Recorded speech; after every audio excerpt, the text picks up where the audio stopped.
சென்னையில் இந்த தூய்மை பணியாளர் விவகாரம் இப்போ பூதாகரமாக வெடிக்க ஆரம்பிச்சிருக்கு நண்பர்களே.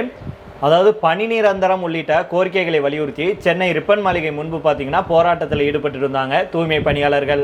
இவங்க பார்த்தீங்கன்னா நள்ளிரவுல கைது செய்யப்பட்ட சம்பவத்துக்கு பல்வேறு தரப்பினரும் தங்களுடைய கண்டனத்தை தெரிவிச்சுட்டு வர்றாங்க.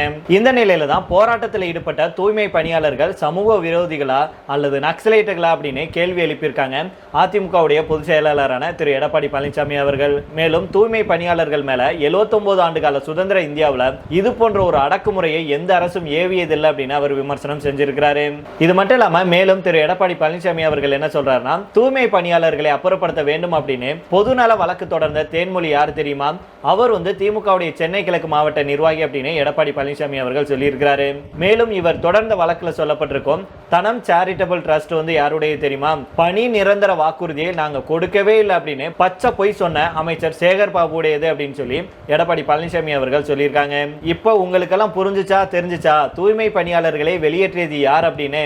யாருக்கும் தொந்தரவு செய்யாமல் அமைதியாக போராடி வந்த எளிய மக்களின் மீது கரிசனம் கொள்ளாமல் வெறுப்பை உமிழ்ந்து காட்டில இரையை வேட்டையாடும் மனோபாவத்தோடு நரிதந்திரம் செஞ்சு அவங்கள நடு இரவுல காவல்துறையை வைத்து கைது செஞ்சிருக்க திமுக அப்படின்னு திரு எடப்பாடி பழனிசாமி அவர்கள் பேசியிருக்கிறாரு. இவர் மட்டுமல்ல, சீமான், அன்புமணி ராமதாஸ் உள்பட பலருமே பாத்தீங்கன்னா இந்த கைதுக்கு கண்டனத்தை தெரிவிச்சுட்டு வராங்க.